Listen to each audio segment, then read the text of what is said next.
శుక్లాంబరధరం విష్ణుం శశివర్ణం చతుర్భుజం ప్రసన్నవదనం ధ్యాయేత్ సర్వవిఘ్నోపశాంతయే అగజానన పద్మార్కం గజానన మహార్నిశం అనేకదంతం భక్తానాం ఏకదంతం ఉపాస్మహే.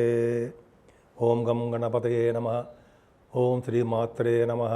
ఓం శ్రీ గురుభ్యో నమః. మా ఆది ఆస్ట్రాలజీని చూస్తున్నటువంటి మీ అందరికీ, అలాగే విదేశాల్లో కూడా నివసిస్తూ మన వీడియోను చూస్తున్నటువంటి మీ అందరికీ కూడా పేరు పేరున నా హృదయపూర్వక నమస్కారాలు.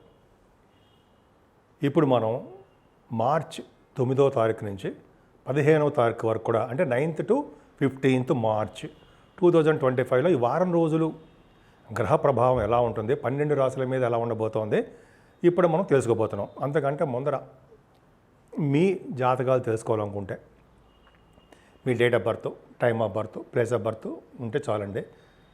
నాకు పంపించండి, వాట్సాప్లో పంపించండి, అయితే ఫోన్ చేసి మాట్లాడతాను. అలాగే గృహప్రవేశ ముహూర్తాలు కానీ, పెళ్లి ముహూర్తాలు కానీ, అనేక రకాలమైన మంచి ముహూర్తాలు కూడా మన ఆది ఆస్ట్రాలజీ తరపున నేను చేస్తూ ఉంటాను.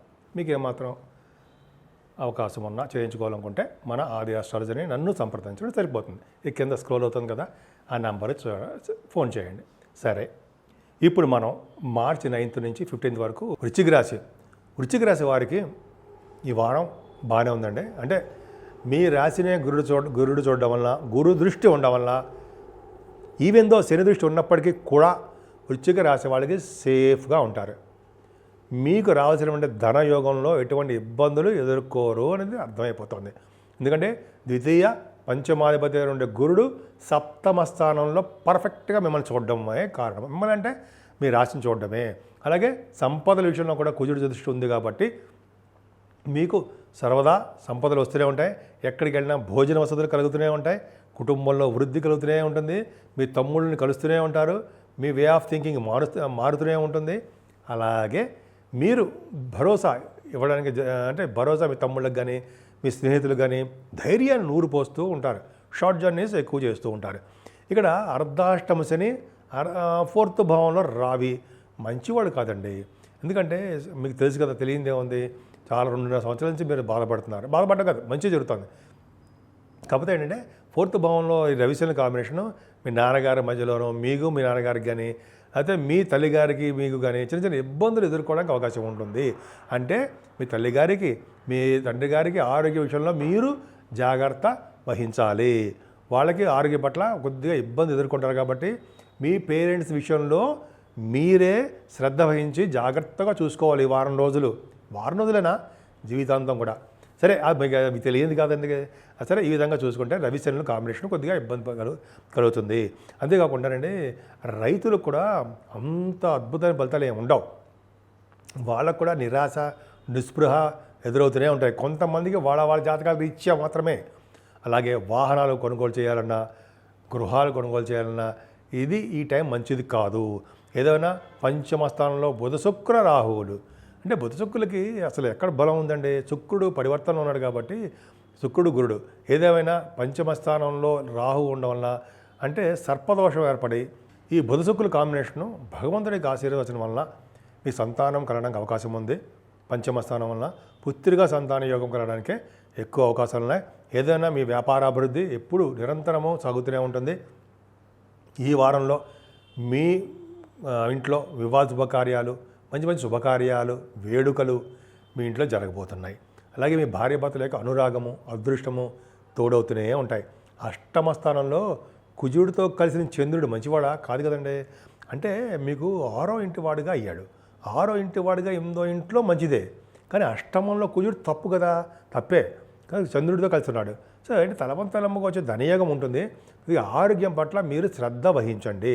ఏదేమైనా 11, 12 తారీఖుల్లో మీరు విదేశాలకి వెళ్ళడానికి అవకాశాలు, అయితే దూర ప్రాంతం వెళ్ళడానికి అవకాశాలు, అయితే తీర్థయాత్రలు చేయడానికి అవకాశాలు ఎక్కువ ఉన్నాయి. మీ వ్యాపారాభివృద్ధి బాగా ఉంటుందండి. ముఖ్యంగా మిల్క్ బిజినెస్ చేసే వాళ్ళకి వాళ్ళ వ్యాపారాలు అభివృద్ధికరంగానే ఉంటాయి. ఏదేమైనా 10th భావాధిపతి రవి శనితో కలిసి ఉండడము, 10th భావానికి శని దృష్టి ఉండడం వలన మీరు ఉద్యోగాల భద్రత తక్కువగా ఉంటుంది. జాగ్రత్తగా మీరు పనిచేసుకుంటూ ఉండవలసిందే.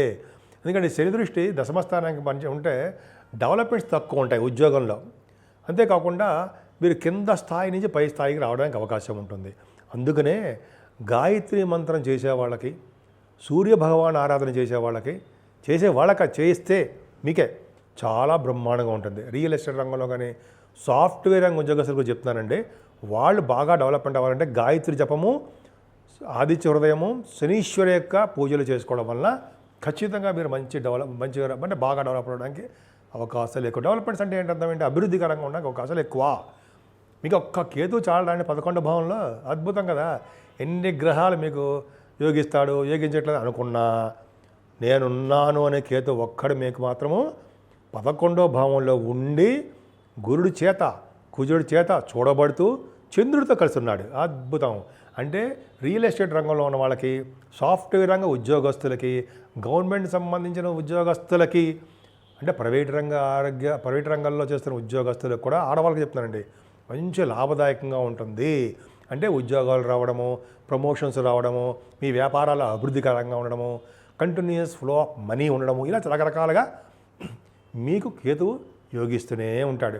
ఈ విధంగా మీ రాశికి గురుదృష్టి ఉండడము, 11వ భావంలో కేతు ఉండడం, ఈ రెండు మీకు సర్వదా రక్షగా, శ్రీరామ రక్షగా ఉంటుంది.